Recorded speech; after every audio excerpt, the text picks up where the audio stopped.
Kami dari kelompok 4 akan menyampaikan pendapat kami mengenai inflasi dan juga deflasi yang terjadi di beberapa negara, serta menjawab beberapa pertanyaan mengenai hal tersebut.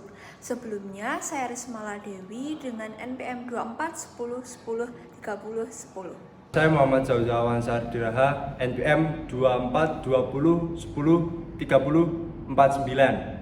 Saya Fatin Melisa Cidewi, NPM 24 20 10 30 64. Saya Aisyah Fritzi Rafaat Yaruna dengan NPM 24 10 10 30 31. Saya Amanah Zahra Khairunisya, NPM 24 10 10 30 30. Nama saya Risa Meida Putri, NPM 24 10 10 30 12.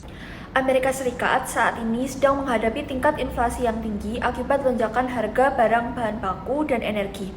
Kenaikan ini menyebabkan harga barang kebutuhan pokok seperti beras, daging, dan minyak meningkat secara signifikan. Akibatnya, daya beli masyarakat menurun, terutama bagi mereka yang berpenghasilan tetap. Menurut kami, kebijakan yang diterapkan pemerintah harus mempertimbangkan keseimbangan antara menekan inflasi dan menjaga daya beli masyarakat. Kenaikan suku bunga memang dapat menurunkan inflasi, tetapi jika terlalu tinggi bisa menghambat investasi dan pertumbuhan ekonomi.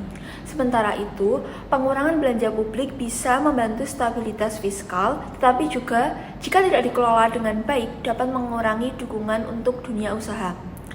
Oleh karena itu, kebijakan yang diterapkan sebaiknya disertai dengan langkah lain seperti subsidi bagi kelompok rentan atau insentif bagi kelompok usaha kecil.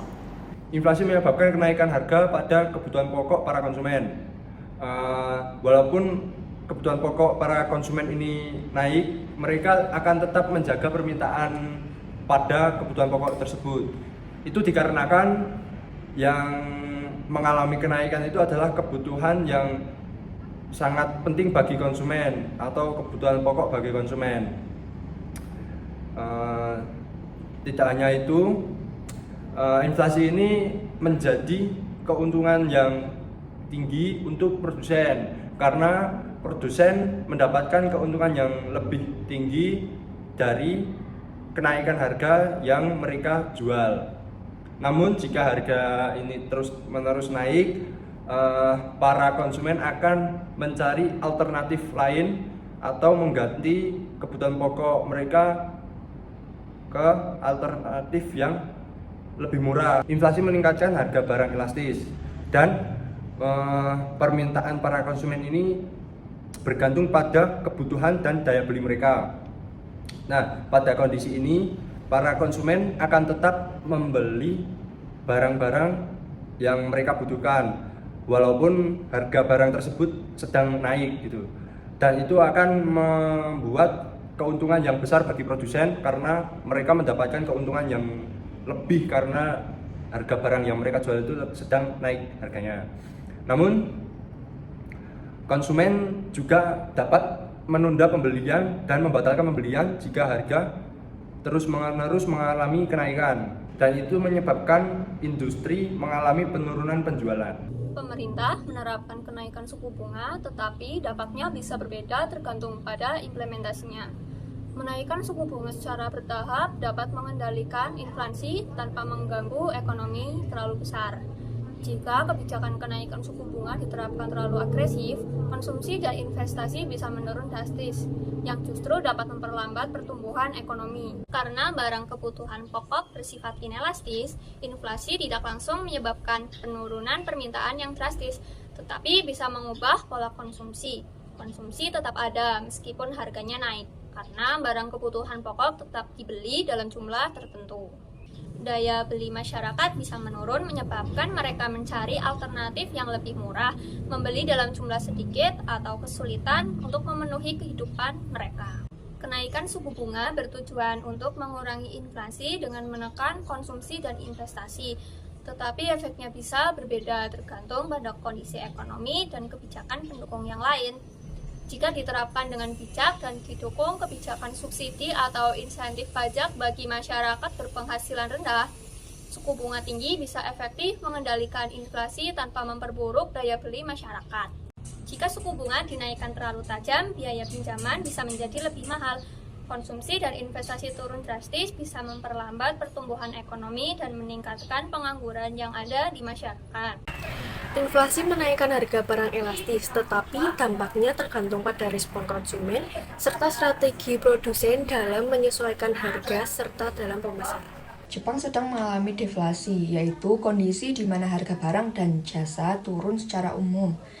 Meskipun harga lebih terjangkau, permintaan tetap rendah karena ketidakpastian ekonomi dan penurunan daya beli masyarakat. Akibatnya, produsen mengalami kesulitan. Beberapa bisnis harus mengurangi produksi atau bahkan menutup usaha. Selain itu, deflasi dapat menyebabkan penurunan investasi dan memperlambat pertumbuhan ekonomi dalam jangka panjang. Menurut kami, situasi ini cukup ironis. Biasanya, jika harga barang turun, kita berpikir orang akan lebih banyak membeli. Tetapi, di Jepang justru sebaliknya. Ini menunjukkan bahwa ekonomi bukan hanya tentang harga, tapi soal kepercayaan juga. Jika masyarakat merasa tidak yakin dengan kondisi mereka ke depan, mereka lebih memilih menabung daripada belanja.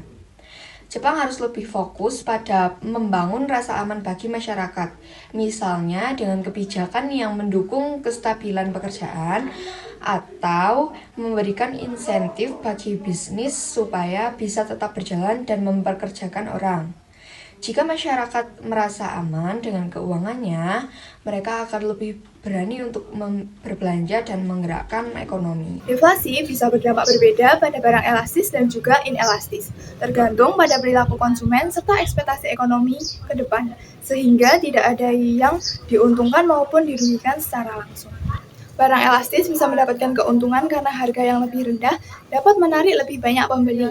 Misalnya, harga smartphone turun selama deflasi, sehingga lebih banyak orang tertarik untuk membelinya. Konsumen bisa juga menunda pembelian karena berharap harga akan terus turun, yang malah mengurangi permintaan dan merugikan produsen. Barang inelastis tetap dibeli meskipun harga turun, sehingga konsumsi tetap stabil. Misalnya, harga beras turun tetapi tetap dikonsumsi karena merupakan kebutuhan pokok sehari-hari. Penurunan harga dapat menekan margin keuntungan produsen yang sulit menyesuaikan biaya produksi, yang bisa berdampak negatif dalam jangka panjang. Dampak deflasi pada produsen barang elastis akan lebih besar karena walaupun penjualan naik akibat dari penurunan harga, namun konsumen cenderung akan menurunkan pembeliannya akibat dari ketidakpastian ekonomi. Hal ini mengakibatkan penjualan barang elastis menurun, sedangkan permintaan barang inelastis cenderung lebih stabil. Salah satu kebijakan yang bisa dipertimbangkan adalah dengan menurunkan suku bunga, meskipun hal ini memiliki dampak positif dan juga negatif bagi ekonomi.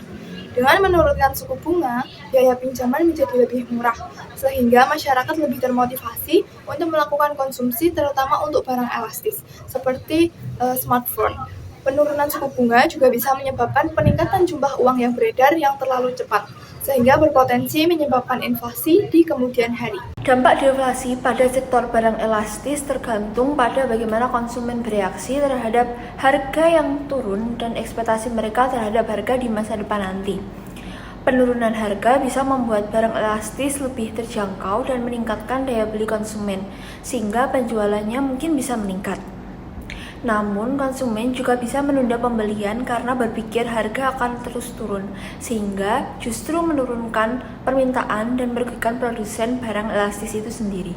Produsen barang inelastis lebih mampu bertahan karena permintaan stabil atau barang selalu dibutuhkan, sementara produsen barang elastis lebih rentan terhadap penurunan permintaan atau penundaan pembelian barang yang kurang penting. Selain menurunkan suku bunga, deflasi dapat diatasi dengan peningkatan belanja publik oleh pemerintah. Dengan meningkatkan belanja publik, pemerintah bisa menciptakan lebih banyak lapangan kerja, meningkatkan pendapatan masyarakat, dan mendorong daya beli. Namun, meningkatkan belanja publik dapat menyebabkan defisit anggaran jika tidak dikelola dengan baik. Inflasi dan deflasi masing-masing memiliki dampak dan manfaat bagi perekonomian. Inflasi dapat mendorong pertumbuhan tetapi beresiko mengurangi daya beli masyarakat. Sedangkan deflasi membuat harga lebih rendah tetapi dapat memperlambat perekonomian. Barang elastis dan inelastis merespon kondisi ini secara berbeda, mempengaruhi produsen dan juga konsumen. Oleh karena itu, kebijakan pemerintah yang seimbang seperti pengaturan suku bunga dan belanja publik diperlukan untuk menjaga stabilitas perekonomian negara.